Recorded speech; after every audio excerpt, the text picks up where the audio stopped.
arrancar presupuestos, ¿sí? Costos presupuestados. Después van a dar un ejercicio práctico, que creo que la profesora ya les comentó. El ejercicio se llama Trapos de Moda, por si lo quieren buscar mientras tanto para cuando termine la teoría. Comenzamos 16:10, así aprovechamos la clase con los que están.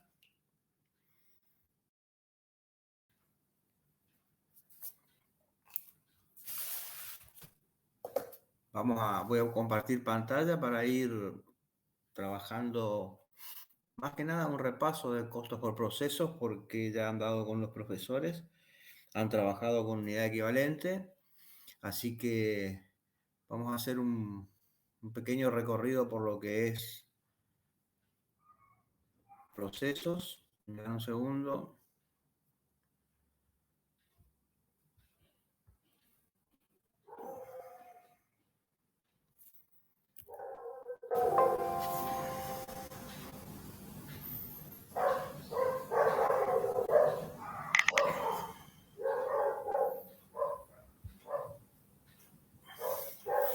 Bueno, ahí están viendo la diapositiva, ¿no? Sí, Marce, pero de producción conjunta de las... No, producción continua, que es el nombre que recibe Continua, proceso. perdón. Bueno, es un método de costeo de acumulación de costos. Acá vamos a ver brevemente las características de los sistemas, cómo funcionan, las actividades que operan por procesos, cómo se clasifica, la terminología usual, y vamos a ver un poco la versión histórica presupuestado en estos sistemas propuestos. Conceptualmente, acuérdense siempre que lo definimos como un constante fluir de bienes intermedios, transferido de procesos en procesos, para en alguna operación que es la última, obtenemos el producto terminado. Esta forma de producir se le atribuye principalmente a Henry Ford, que era el que fabricaba los automóviles homónimos, es decir, los Ford, que descubrió que era mucho mejor montar en una cadena un automóvil y que sea el producto el que se mueva por la fábrica y se va completando, y no que sean los operarios que vayan haciendo un producto, lo terminaban, hacían otro. Entonces, ¿qué pasó? El producto por lo general se va moviendo de proceso en proceso y ahí se lo va trabajando, agregándole materia prima, mano de obra y carga fabril, hasta que en algún momento obtiene un producto terminado y final. Por eso dice, es un constante fluir de bienes intermedios que se van transfiriendo de proceso en proceso para concluir en un último proceso u operación convertido en un producto terminado apto para ser comercializado o bien para ser utilizado en otro, como semiproducto de otro artículo que se esté fabricando. Siempre hay que tener en cuenta que las transferencias de proceso a proceso son siempre al costo, nunca con ningún margen agregado. ¿Cambió la diapositiva ahí? Sí, profe. Bueno, a ver, este tipo de industria, por lo general, es una industria multiproductora, es decir, de muchísimos artículos, donde se parecen mucho todos, si no son casi idénticos, y se produce en grandes cantidades, en volúmenes muy importantes, que generalmente el destino es reposición de stock o de consumo elevado dentro del público.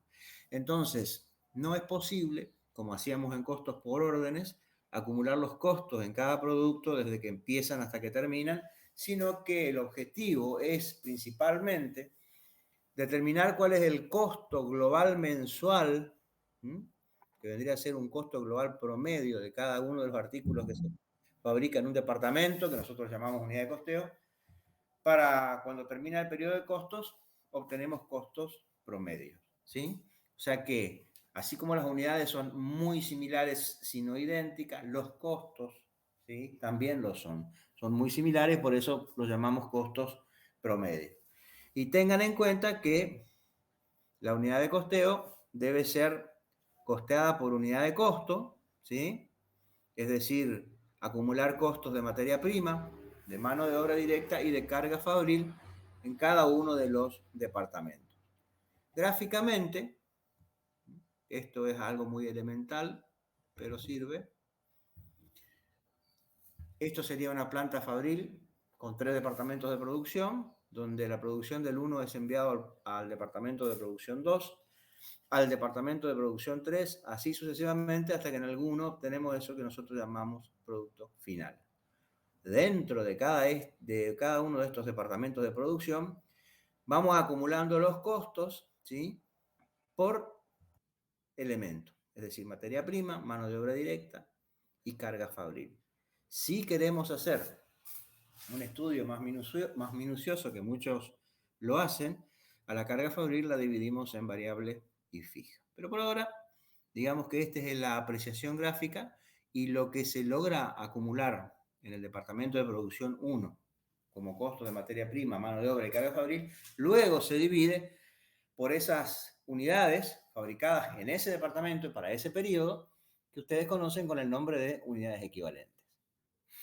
¿Alguno está en condiciones de decir cuál es el concepto de unidades equivalentes? ¿Qué entienden por unidades equivalentes?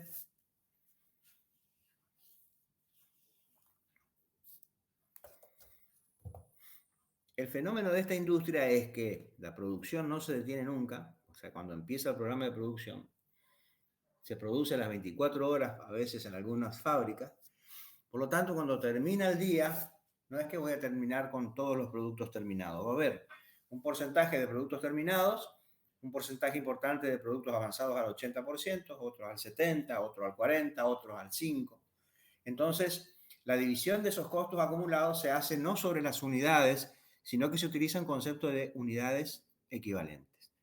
¿Cuál sería el concepto de unidades equivalentes?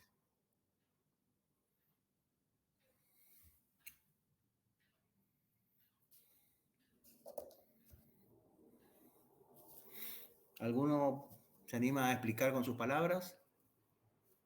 Seguro que es pregunta de examen.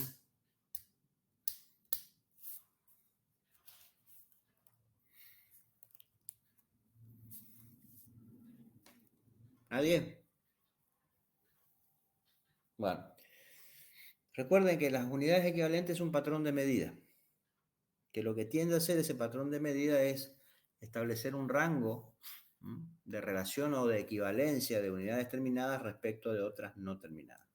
Es así que decimos que una unidad terminada al 80% equivale a 0,8 unidades equivalentes de una en proceso. Y es un concepto que por lo general es tarea de ingeniería, o sea, de los ingenieros que ponderan con esa unidad de medida qué grado de avance tienen cada una de las unidades que se está fabricando, y por lo general esa ponderación se establece por elemento de costo, ¿sí? O sea, puede ser que una unidad no terminada tenga el 100% de materia prima incorporada, pero que en los costos de conversión, es decir, mano de obra directa y carga fabril, tenga un avance distinto del 70%. Por eso es necesario la determinación de las unidades equivalentes. Entonces, a ver un poco. Lo que nosotros tenemos ahí en amarillo es lo que, a ver, voy a ver si puedo, ahí está. Sacar es costos unitarios promedios. Es decir, que cada artículo va a tener un costo unitario promedio. ¿Y cómo se obtiene? Dividiendo los costos globales por unidad de costeo para un periodo dado sobre el número de unidades procesadas para ese mismo periodo en ese mismo departamento. Entonces, ¿qué hay que tener en cuenta? Trabajar por departamento y dentro de cada departamento por elemento cuando vamos adjudicando los costos. Esto es, acumulando por departamento costos de materia prima, de mano de obra y de carga fabril.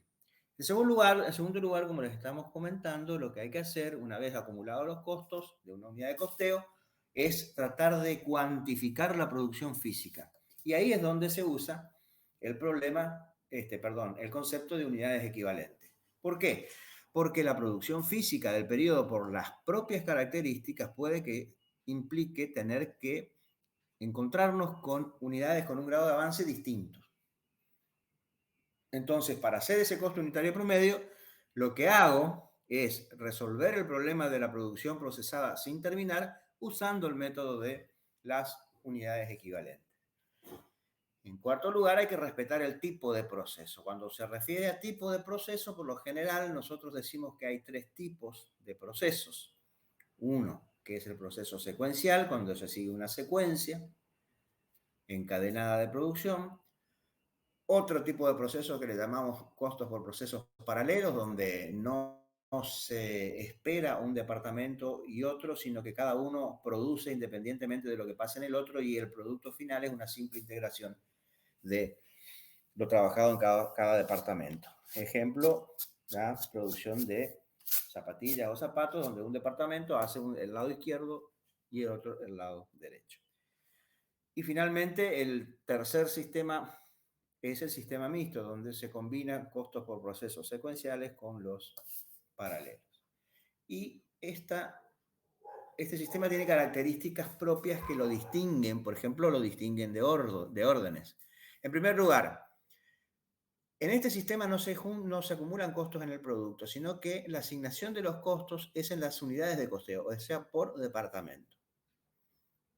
En segundo lugar, interesan y mucho los periodos de costos. ¿Por qué? La acumulación es por departamento y por periodo de costos. En tercer lugar, hay que determinar cuál es la producción del periodo que se terminó y se pudo transferir a otro departamento para que sea completado, y también hay que determinar cuál es la producción del periodo que queda en proceso. Finalmente, lo que obtenemos es, relacionando costos acumulados en el departamento sobre unidades equivalentes del departamento, lo que obtenemos son costos unitarios promedios. Para armar este sistema, ¿qué es lo que necesitamos? Primero, tener contablemente dividida la empresa por centros. ¿Qué significa centralizar? Es dividir por centros. Un centro puede contener más de un departamento, ¿sí? En segundo lugar, cargar a cada uno de los departamentos o debitar mensualmente todos los cargos reales que se acumularon en cada departamento por materia prima, por mano de obra y por carga fabril. En tercer lugar, para poder usar esto como tercer requerimiento, es que yo tengo que inventariar las existencias en proceso, es decir, tomarme el debido tiempo y determinar cuál es la cuantía física en unidades que se están procesando. Y en cuarto lugar, así como yo debité a cada departamento de producción, cuando voy transfiriendo a otro departamento tengo que acreditar, con lo cual la hoja, ¿sí?, del departamento se constituye en un verdadero mayor porque tiene los débitos y los créditos, y si yo tengo un débito por 100 pesos en el mes por los 3 conceptos y un crédito por 80, el saldo de 20 significa es la producción que se está procesando y no ha sido terminada todavía. Bueno.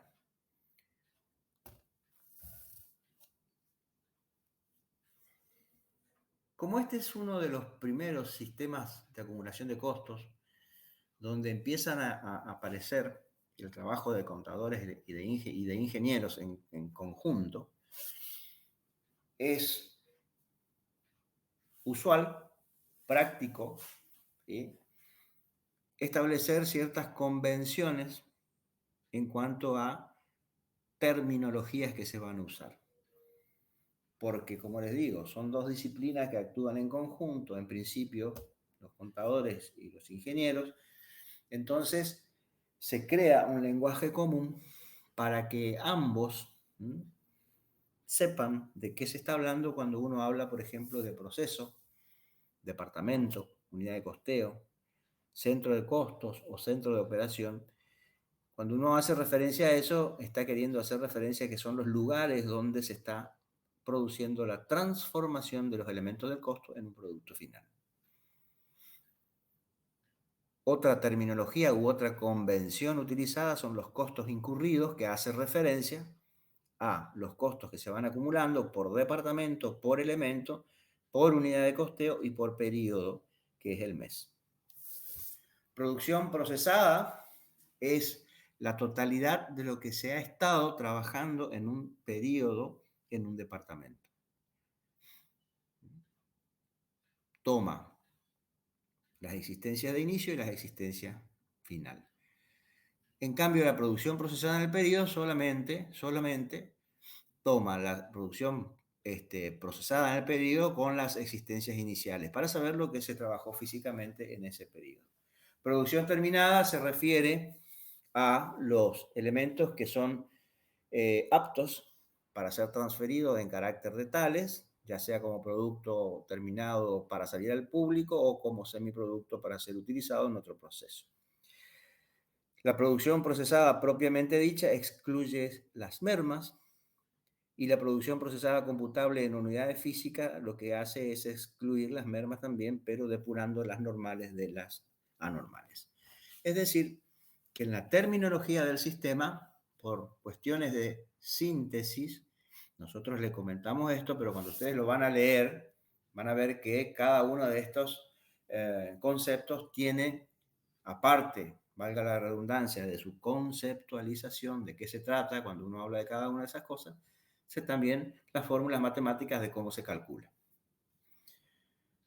Y en este sistema de producción, es muy común por las características propias de la producción, por las características de la tecnología que se usa, por las características de los rendimientos de los materiales, inclusive de la mano de obra, inclusive de la tecnología, la aparición de mermas. Es decir, ¿qué son las mermas? Son menores rendimientos. Un kilo de trigo, por ejemplo, para poder transformarse en harina, no necesariamente un kilo de trigo implica un kilo de harina. Hay veces que de un kilo de trigo tenemos 200 gramos de harina. A veces tenemos 150. Bueno, ahí aparecen las mermas. ¿Y qué son las mermas? Desapariciones físicas de una parte de la materia prima o directamente a veces por accidentes de fábrica de un producto. Lo importante en mermas es que nosotros podamos distinguir las normales de las extraordinarias. Las normales son las que se ven frecuentemente en el sistema fabril a medida que uno va trabajando. Y las mermas anormales son aquellas atípicas, excepcionales, generalmente consecuencia de accidentes o fallos de producción, que guardan un comportamiento infrecuente en el pasado y lo que nosotros proyectamos al futuro es que no ocurran tampoco, pero aparecen las extraordinarias. ¿Por qué es importante la división de mermas en normales y anormales? ¿Por qué? Como nosotros estudiamos costos y como nosotros medimos costos, tenemos que saber cuál de las dos constituye un concepto que merezca ser tratado como costo y cuál de las dos constituye un concepto que tenga que ser tratado como un resultado. Las anormales directamente son tratadas como resultados negativos. En cambio, en las normales hay distintas técnicas, ¿sí? A veces creamos previsiones, a veces establecemos porcentuales que observamos de la tradición de la producción, ¿sí? Lo que sí nos importa y nos ayuda para dividir entre una normal de una anormal es que las normales tienen que tener tres características. En primer lugar, son mermas técnicas. Es decir, cuando yo torneo una pieza de metal, voy a tener necesariamente desperdicios por virutas, ¿sí? Aparte de ser técnicas, las normales son inevitables y en tercer lugar se pueden medir. Entonces aparece la posibilidad de su previsibilidad, de su tecnicidad y su medición de hacer lo que nosotros llamamos previsiones para este tema. Y en las mermas normales pueden asumir tres roles en función de dónde se originan. Tenemos unidades de materia prima que se pierden sin conversión, es decir, materia prima que se pierde sin siquiera haber trabajado el hombre. Es decir, materia prima que se pierde sin que intervenga la mano de obra, ni la tecnología o carga fábrica. Entonces, esas unidades de medidas que se pierden sin que sean tratadas, por lo general acontecen en los almacenes de materia prima o de acopio. Por ejemplo, cuando trabajamos con solventes, Inevitablemente tenemos pérdidas por evaporación. Simplemente por trasvasar de un envase a otro y esperar, hay evaporación, entonces no interviene ni la mano de obra ni la carga fabril y son unidades de materia prima que se pierden sin haber sido convertidas. Hay otras unidades de materia prima que se pierden con procesamiento, es decir, siendo trabajadas en el departamento de producción correspondiente, se van produciendo mermas por el manipuleo al agregarse mano de obra y carga fabril. Y finalmente, tenemos que considerar también como mermas normales aquellas unidades que logro terminar, pero que no son aptas para la función a la cual fueron creadas o destinadas. Que probablemente sean no aptas para vender, ¿sí? Que los controles de calidad se lo indican, o no sean aptas para poder seguir siendo tratados en otro departamento como un semiproducto. Entonces, ¿qué actividades normalmente operan por procesos? Tanto empresas monoproductoras como poliproductoras, es decir, empresas que hacen un artículo o que hacen varios, pueden trabajar con procesos. Y dentro de ellos encontramos como los más importantes los ingenios azucareros, las industrias del papel, industrias frigoríficas, industria de la madera, industrias petroleras. Una de las formas que tenemos de clasificar los procesos es por el momento, o sea, cuando metemos el factor tiempo, por el momento de la determinación y cuándo la registramos, o por el tipo de proceso. Por el momento de la determinación y registración, podemos tener costos históricos por procesos o costos presupuestados por procesos, que es lo que vamos a hablar dentro de un ratito. Y por el tipo de procesos, tenemos los secuenciales, los paralelos y los mixtos. Los secuenciales. Hay una secuencia, es una producción continua donde un producto espera la producción, o un departamento espera la producción de otro departamento para poder seguir trabajándolo. El producto que se termina en un proceso lo vamos a llamar producto semi-elaborado y constituye la materia prima del proceso siguiente. Y esto para o termina en un proceso donde aparece el producto final. Quiere decir que el proceso 1 incorpora, donde empieza la producción en proceso, donde empieza la fabricación, incorpora materia prima, mano de obra y carga fabril. Cuando termina lo pasa al proceso 2, que se toma como semiproducto lo que viene del 1. El proceso 2 agrega su propia materia prima, su propia mano de obra y su propia carga fabril, y lo envía al proceso 3 como semiproducto 2, más en el proceso 3 se agrega materia prima, mano de obra y carga fabril, constituyendo esto una producción continua. Porque continúa indefectiblemente hasta que en algún momento se obtiene el producto final.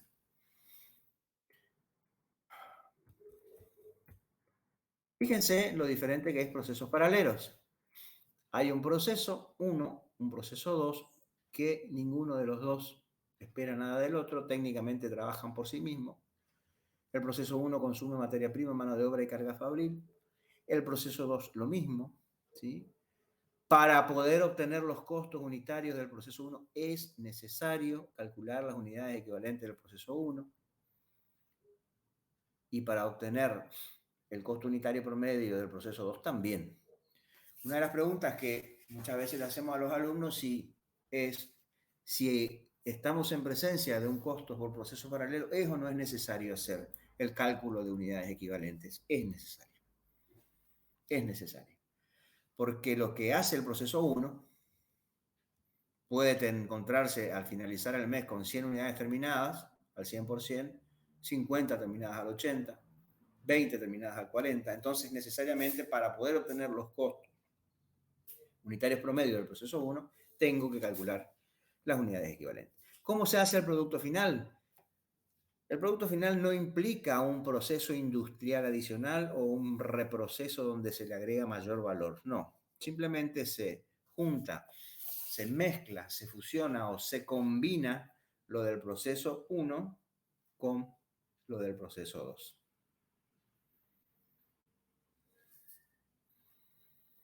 Y los procesos mixtos, fíjense, combinan los secuenciales con los paralelos. En este caso, el proceso 1, 4 y 5 es secuencial. Es una secuencia. En cambio, el proceso 2 y el proceso 3 son paralelos, no se tocan y envían lo producido al proceso 5 que aglutina todos los semiproductos y termina produciendo un producto final.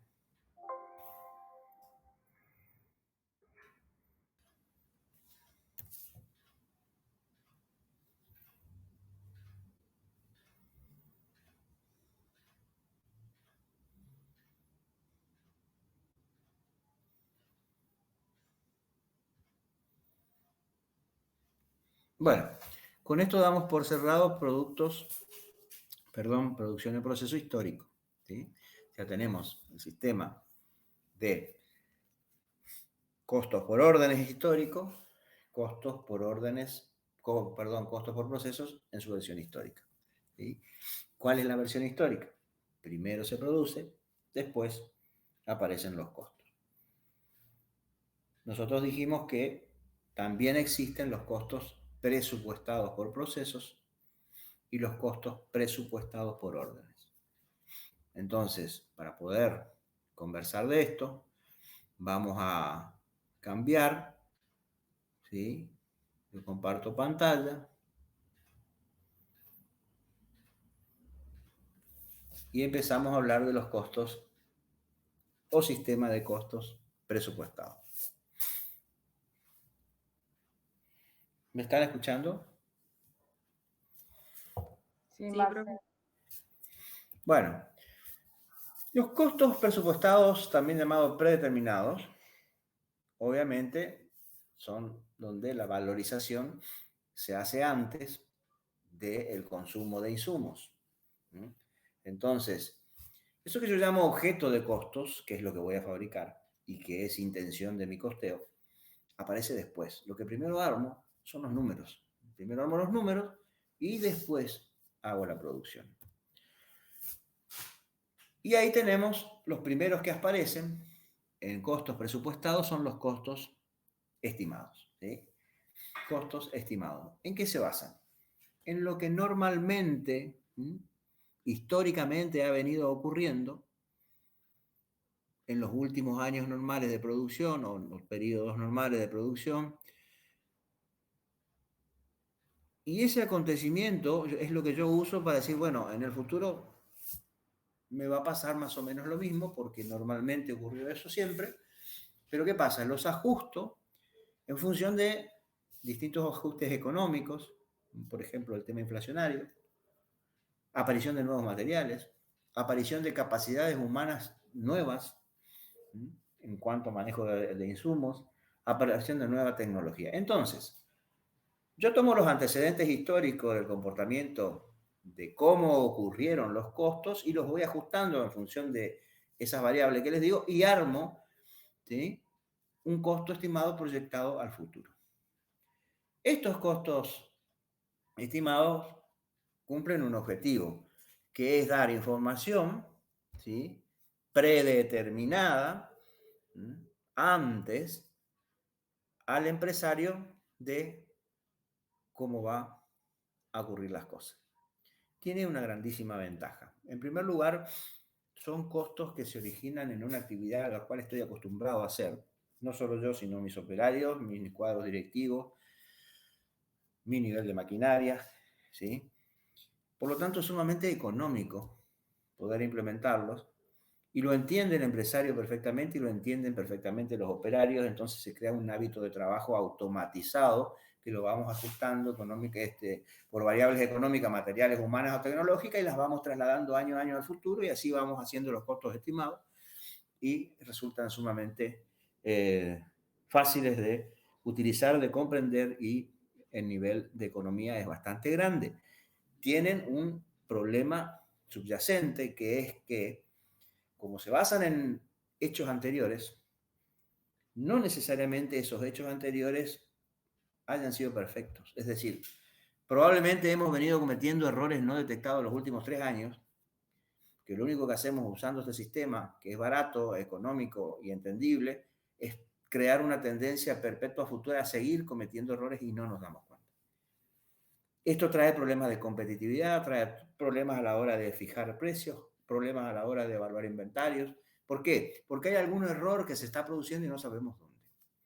Pero bueno, son costos que son muy utilizados.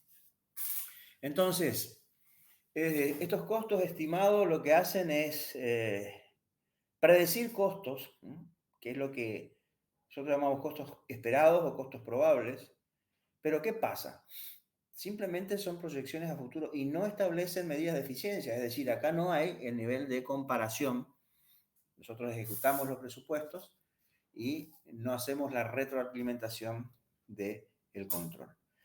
Al no hacer eso, difícilmente pueda ocurrir lo que es objetivo de la contabilidad de costos, que es la reducción de costos, la reducción de tiempo para competir mejor, la eliminación de actividades no necesarias, la optimización del uso de los materiales, etcétera, etcétera, etcétera. Es decir, este es un sistema que observa el pasado, lo ajusta en el presente y lo desarrolla a futuro, pero no controla, con lo cual no me permite establecer medidas de eficiencia, sobre todo en términos físicos. Sí podemos hacer controles monetarios, digamos, pero ¿qué pasa?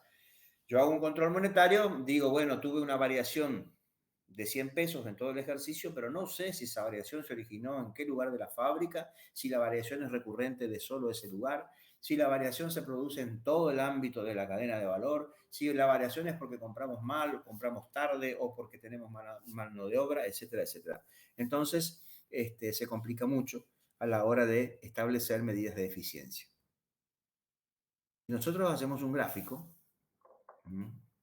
Esto que ustedes ven en azul es lo que ha ocurrido normalmente y lo que ven en rojo es lo que yo espero se siga repitiendo, por eso es una recta cuya pendiente no se altera.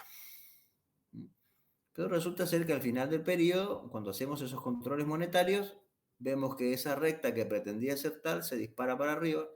Entonces, esta diferencia es la modificación de tendencia. ¿Por qué? Porque hay diferencias monetarias, ¿sí?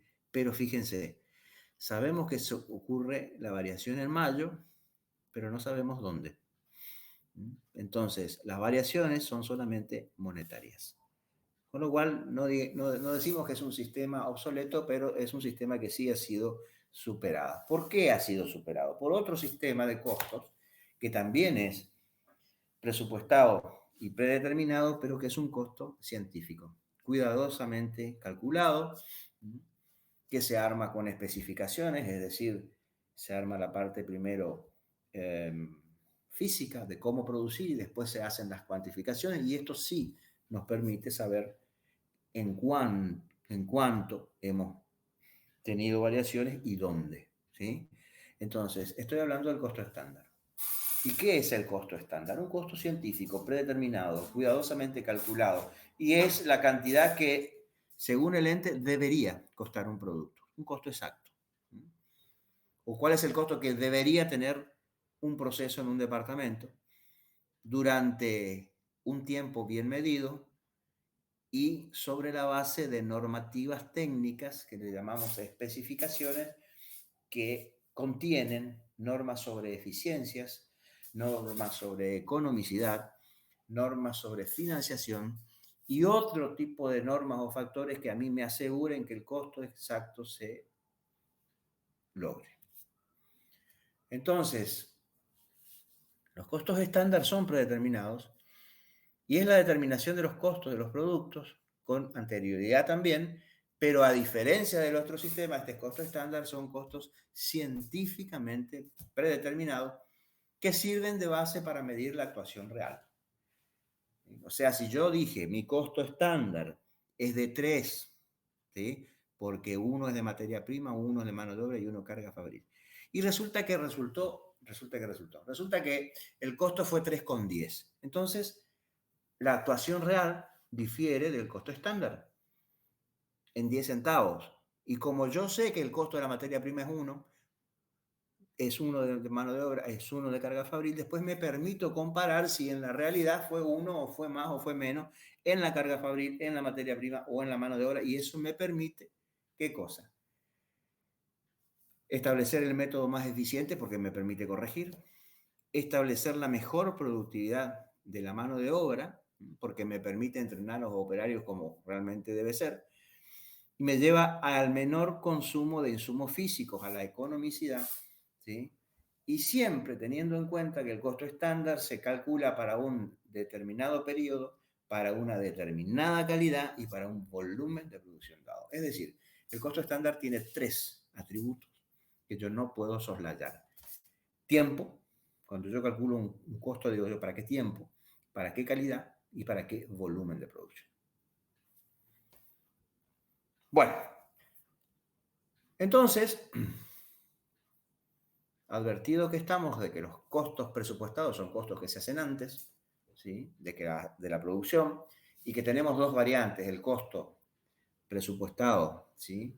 estimado, que es el que se hace en función de observaciones anteriores, y después tenemos el costo presupuestado estándar, que es la perfección. Algunos autores lo definen al costo estándar como la concepción teórica del trabajo perfecto, por ejemplo. Entonces, cuando yo sé que puedo trabajar con presupuestos, los aplico. ¿Y dónde los puedo aplicar? En órdenes y en procesos. ¿Cómo funcionan los presupuestos por órdenes? Los costos son predeterminados estimados, o sea, en función de observaciones anteriores. ¿Y qué me representan? Costos reales del futuro, que yo espero que coincidan con los costos que resulten después, y tengo que tener en cuenta que es un sistema extra contable. Es decir, el sistema presupuestado de costos por órdenes existe solamente en la cabeza de quien lo ejecuta, pero no son contables. No se registran. ¿Sí? Es un sistema que es intuitivo, generalmente habita la cabeza del ingeniero o habita la cabeza del dueño, que sabe exactamente cómo hacer un tinglado, por ejemplo, porque lo tiene en sus planillas, los tiene en su formación de experiencia, pero no lo registra. Entonces, el principal propósito del sistema de presupuestos por órdenes es aprovechar, ¿sí?, todos los conocimientos que nosotros tenemos de la industria que manejamos para que me permita cotizar precios. Para eso sirve. Para permitirme cotizar precios, pero no se registran, son extra contables. Entonces, la pregunta es cómo se asignan, o sea, cómo cargo los costos en un sistema presupuestado por órdenes. Primero, es también por elemento del costo, es decir, por materia prima, por mano de obra y por carga fabril. Y es exactamente igual que en un sistema de costos histórico. Es decir, yo me fijo la orden y veo cuánto se asignó de materia prima, de mano de obra y de carga fabril. ¿Cómo evalúo las órdenes terminadas y en curso? Se hace la misma tecnología, tipología que en el sistema histórico. Es decir, veo lo que se ha acumulado en las hojas de costos respectivas.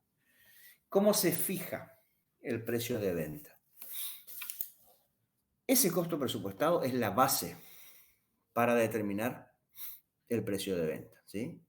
Cuando a veces las órdenes son de periodos muy breves o cuando las órdenes son de larga duración, en ese caso se puede pactar con el comprador que te reconozcan variaciones físicas y monetarias, aplicar correcciones mediante coeficientes o alguna manera. Y en cuanto a las variaciones, yo sé que existen, ¿sí? Pero como es un sistema extracontable, las determinaciones de las variaciones no se registran. No se registran. Es decir, no van a parar a ningún asiento contable, ni van a pagar a ningún estado de resultados, pero sí que pasa, las analizo, ¿sí?, y trato de explicar las mismas. ¿Para qué? Para que en un futuro yo pueda hacer correcciones.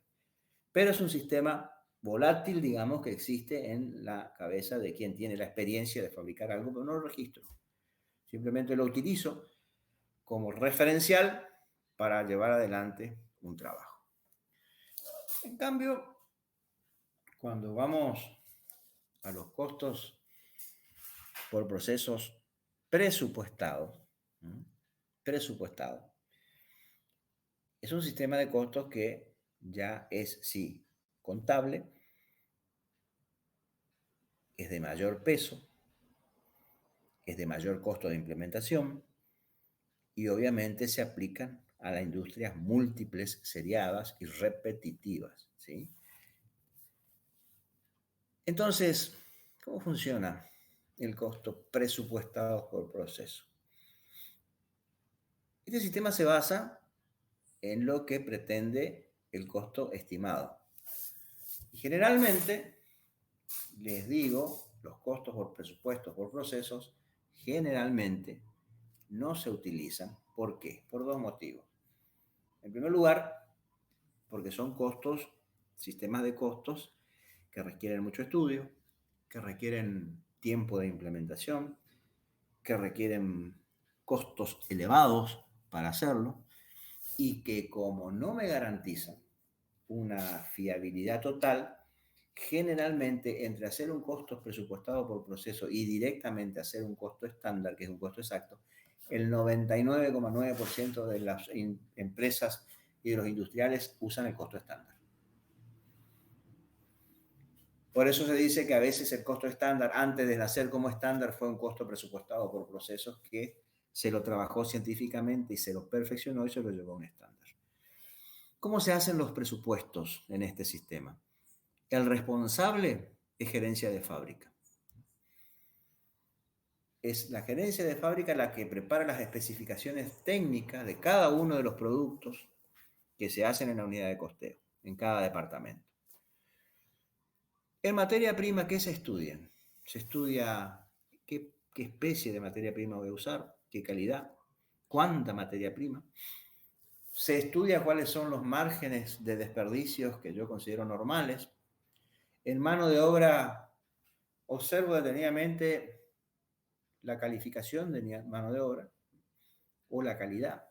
Es decir, qué tan instruida tengo la mano de obra, qué porcentajes de operarios comunes, qué porcentaje de ingenieros, qué porcentaje de técnicos. ¿Sí? Estudio los tiempos necesarios para fabricar cada artículo. También se estudian los tiempos que se consideran tiempos perdidos por causas técnicas. Una causa técnica, ¿qué es? Una causa técnica es una rotura de máquina, tener que parar para calibrar las máquinas, periodos de calentamiento, periodos de arranque, etcétera, etcétera. O sea, son tiempos que se pierden, tiempos que se miden en mano de obra. Y en carga fabril, lo que tengo que hacer es predeterminación de los datos de las bases. Ustedes recuerden que una cuota de carga fabril se calcula relacionando la carga fabril indirecta de planta sobre bases. Bueno, tengo que predeterminar los datos de las bases. ¿Cuántos HP voy a usar? ¿Cuántos metros cuadrados? Etcétera, etcétera. Y cómo van a incidir las cuotas de forma distinta en cada uno de los departamentos. ¿Por qué? Porque los presupuestos son propios de cada departamento. ¿Qué valores uso cuando hago los presupuestos? Porque hasta ahora estoy hablando de la parte física, ¿ven? La parte física de la materia prima, la parte física de la mano de obra, la parte física de la carga fabril. ¿Y cómo valorizo? Con precios o tasas que representen valores actuales presentes o proyectados según las distintas variaciones que espero se vayan a dar en el mercado en los tres niveles: materia prima, mano de obra y carga fabril. Y esos presupuestos pueden ser presupuestos totales para toda la fábrica, presupuestos unitarios para cada tipo de o línea de artículos que haga, y lo puedo hacer en forma global o puedo hacer presupuestos por elemento del costo, es decir, presupuesto de materia prima, presupuesto de mano de obra y presupuesto de carga fabril, que es lo que están viendo ustedes acá. Esto es un ejemplo muy simple de lo que es un presupuesto. Determino qué unidad de costeo y qué producto. ¿Ven? Que los presupuestos acá son por unidad de costeo y por producto. Mi producción normal anual es 60.000 unidades. ¿Sí? Esto es lo que yo hago al año. Tengo que saber cuál es la producción normal. Y tengo en materia prima 360.000 pesos presupuestados, lo cual me va a hacer un costo de 6 pesos. ¿Por qué? Porque divido 360.000 de ese periodo sobre la producción normal anual, 60.000 unidades, y tengo el costo unitario 6. En mano de obra tengo 300.000, me va a dar un costo unitario de 5. Y en carga fabril, 240.000, me va a dar un costo unitario de 4. El presupuesto global es de 900.000 y el costo unitario global es de 15 por unidad. Eso es un presupuesto. Ahora, ¿cómo se asignan los elementos del costo? Los cargos o apropiaciones a cada departamento se hacen de la misma manera que en el sistema de costos históricos, ¿sí? Entonces, los cargos, fíjense, tengan cuidado con esto, en un sistema de costos presupuestos por proceso, los cargos son históricos.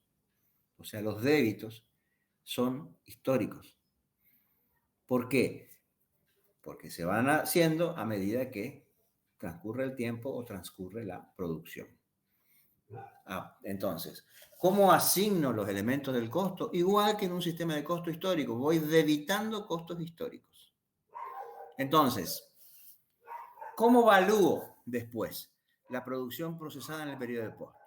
Para la producción terminada, yo tengo que ver las unidades físicas terminadas por el costo unitario promedio. Ahí está.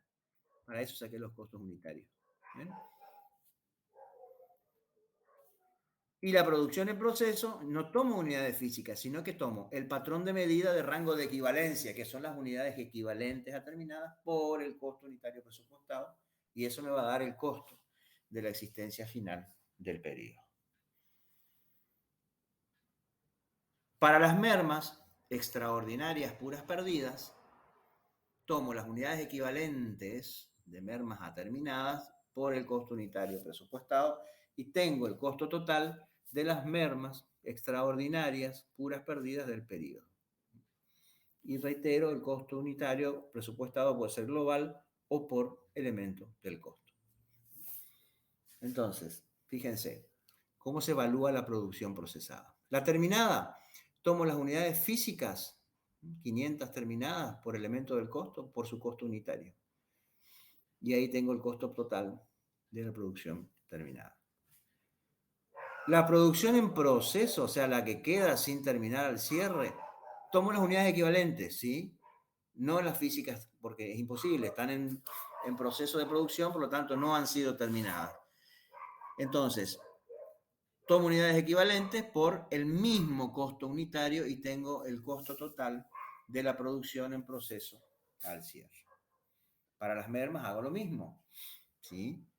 Tomo las unidades equivalentes de mermas estimadas por ingeniería por sus costos unitarios y tengo un total de las mermas puras perdidas. Entonces, miren, el mayor, ¿qué me va a indicar? En materia prima, voy a tener los valores de existencia inicial más los del periodo. En mano de obra directa, lo mismo. Y en la carga fabril, lo mismo. ¿Y qué voy a acreditar? Lo de producción terminada, que yo he venido calculando de la manera que se calcula la evaluación, producción terminada, y qué va a resultar el saldo. Fíjense que tengo 10.750 pesos de producción debitada y 7.940 pesos de los presupuestos que yo... Entonces, el saldo representa el valor de la existencia final más o menos, según el caso, las variaciones que se han ido determinando. Esas variaciones, ¿qué son? Cuando no coinciden los cargos reales con los valores presupuestados, vuelvo. Cuando no coinciden estos cargos reales, los débitos son reales, los créditos son en función de los presupuestos, Cuando no coincide el débito con el crédito, o sea, cuando no coincide la realidad con lo presupuestado, aparecen las variaciones. ¿Qué son? No coincidencias entre los cargos reales y la evaluación que he hecho a través de los presupuestos. Entonces, generalmente, esas variaciones generalmente se cancelan contra cuentas de resultado. Entonces, tengo los cargos reales, 10.750 pesos, y los aplicados para la producción terminada en proceso y extraordinario son 7.500, 2.500 y 440. Quiere decir que la variación fue de 310 pesos, de las cuales positivas fueron 30 y negativas 340. O sea que lo voy midiendo constantemente. Entonces, fíjense en los costos presupuestos por procesos, ¿cómo determino las variaciones? Yo cargué realmente para ese departamento, para ese producto y ese mes, 5.440 pesos de cargos reales. En cambio, para materia prima, ¿cuánto he ido aplicando según los presupuestos? Digo, habiendo usado los presupuestos en producción terminada, me da 3.000. Para producción en proceso, usando unidades equivalentes, me da 1.800 pesos. Y como mermas, 300 pesos. Con lo cual, los costos aplicados, 5.100 contra 5.440. En este caso, tuve una variación negativa porque lo real superó lo presupuestado. Una variación negativa. Fíjense en mano de obra, yo hago un cargo de 3.100 pesos y un presupuesto ajustado que me da también 3.100 pesos, con lo cual no hay variación. En cambio, en carga fabril, yo tengo 2.210 de cargos reales y los presupuestos me dan más. Quiere decir que acá tengo una variación positiva de 30 pesos. ¿Qué pudo haber pasado? ¿Qué pudo haber pasado? ¿Por qué gasté menos? ¿Esto es una ganancia? No. Es probable que en alguno de estos procesos de cálculo de presupuesto no esté bien hecho, por eso me da una variación positiva. En global, no esté bien hecho el cálculo, hay algún error, digamos, de centésimas que me permiten una variación técnica positiva de 30. Lo que suele suceder más a menudo es que las variaciones sean negativas, ¿sí? O sea, que lo que se gasta es mucho más que lo que se presupuesta. Cuando lo que se presupuesta es más alto de lo que se gasta es porque con seguridad hay una mala determinación en algún lugar, en algún momento y alguna cifra de los presupuestos. Entonces, para ir cerrando este tema, ¿cómo se registran las variaciones? En almacén de artículos terminados, ingreso el producto a 1 por 7.500, registro las mermas por 440 y la variación de la materia prima por 340. ¿Con crédito a qué? A producción en proceso, porque es de donde sale producto a 1, la materia prima, mano de obra y carga fabril, y con qué nivelo con las variaciones. O sea que esto es real, esto es presupuestado y los que me permiten nivelar el asiento o balancearlo son las variaciones positivas y negativas. Esto vendría a ser el mayor del departamento de producción A para el producto A1, donde acá tenemos los cargos reales y acá tenemos los presupuestados. Entonces la diferencia representa la existencia final del departamento.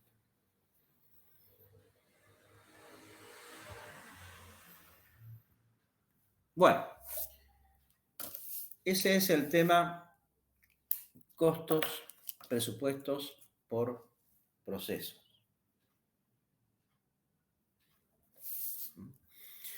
¿Alguna pregunta? Acá hay una, me gustaría que la hagan en forma directa, digamos. Dice, una consulta, ¿cargos reales hace diferencia los costos que deberían tener normalmente? Los No, esos cargos cargos, reales son los costos que ocurrieron, que tuvo. no normalmente, son cargos reales.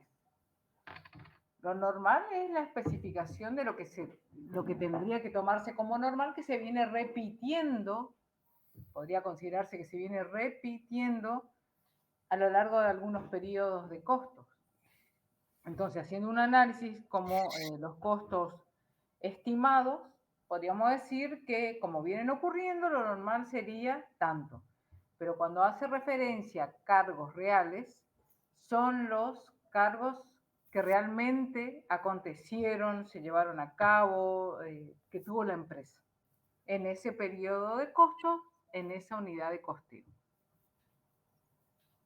No sé si a eso te referías, a Daro, a ver. Silvina, Daro. Silvia.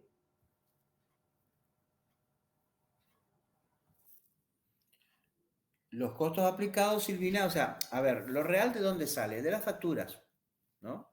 Lo que vos fuiste comprando de materia prima, los sueldos que fuiste pagando y las facturas de carga fabril que vos fuiste sacando.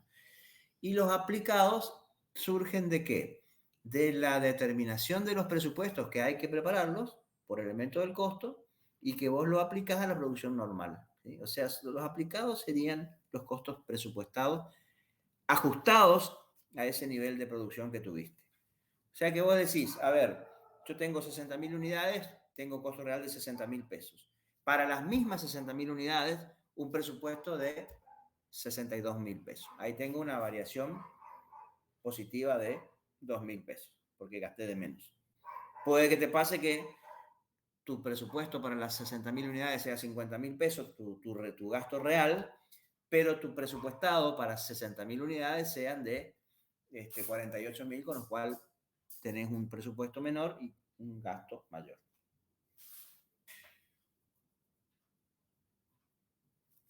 ¿Se entendió, Silvina?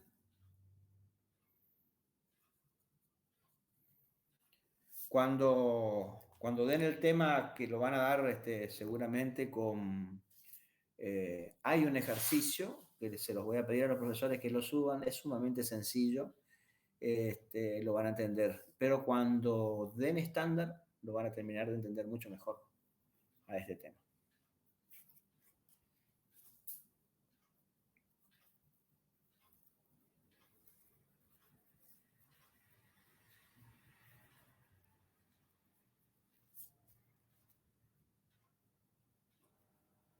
¿Alguna duda respecto a lo que el profesor estuvo desarrollando?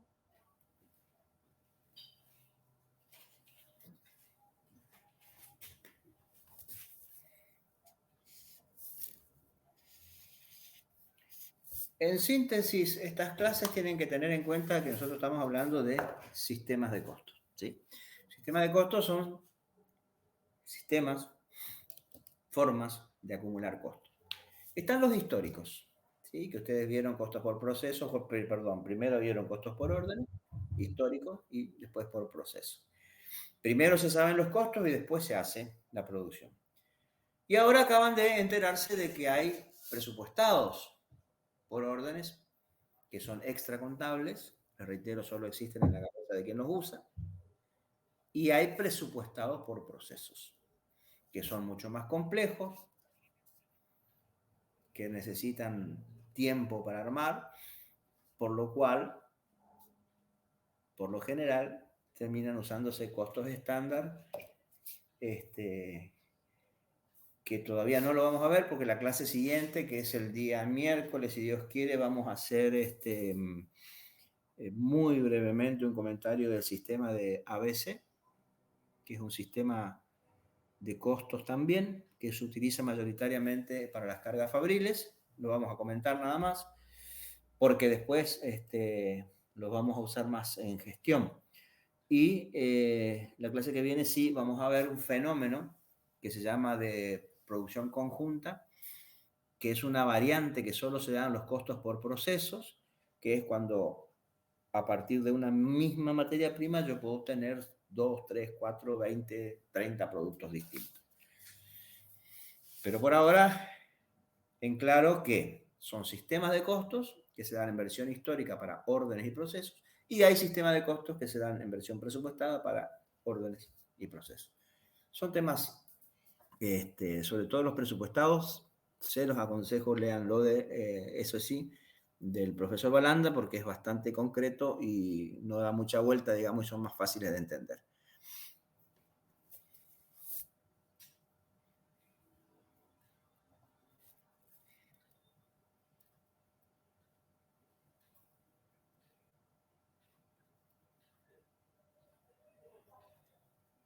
Bueno, alumnos, ¿alguna pregunta?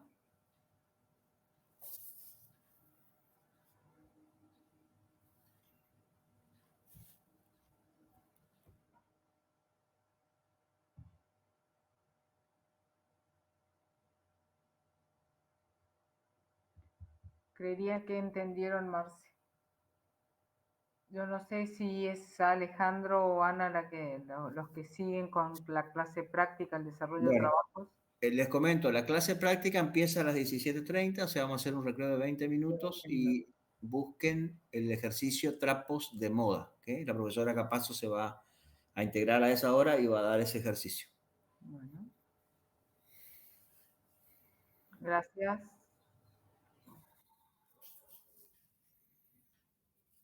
Bueno, seguimos 17:30, ¿les parece?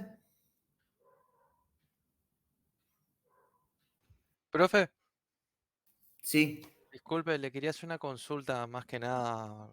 Por ahí la mayoría de los compañeros queríamos saber si va a existir la posibilidad de hacer una revisión de los parciales que nos tomó hace 2 semanas. ¿Revisión en qué sentido, Franco? ¿De cambiar las notas?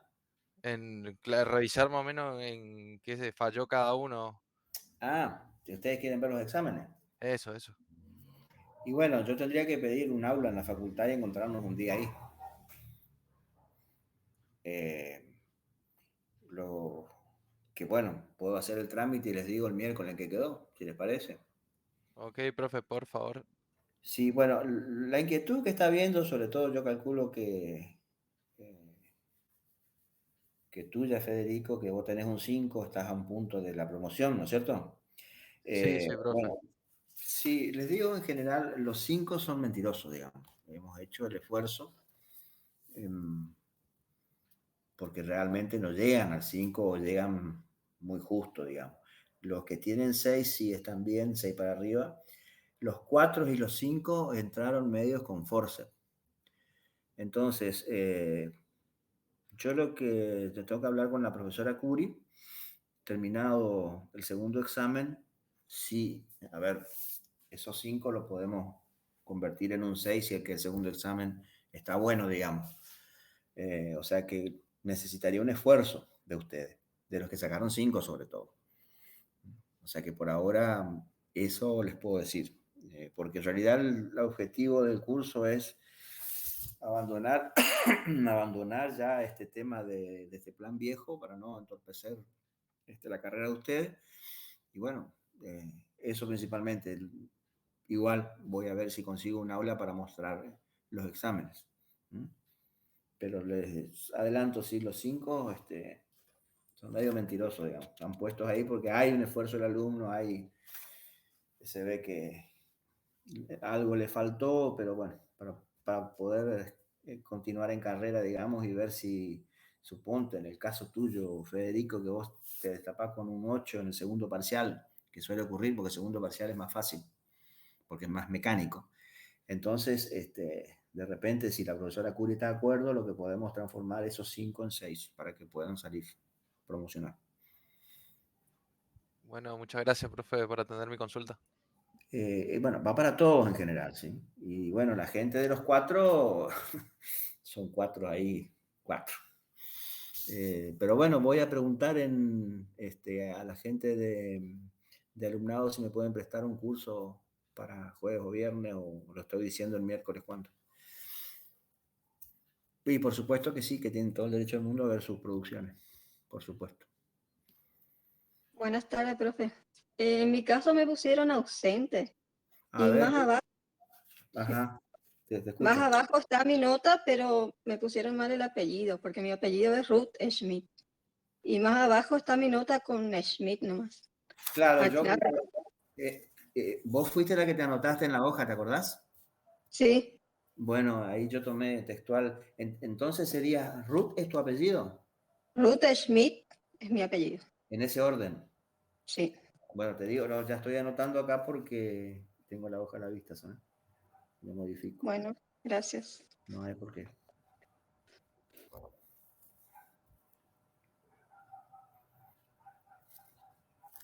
Bueno, continuamos 17:30. Dale, profe. Nos vemos, chicos.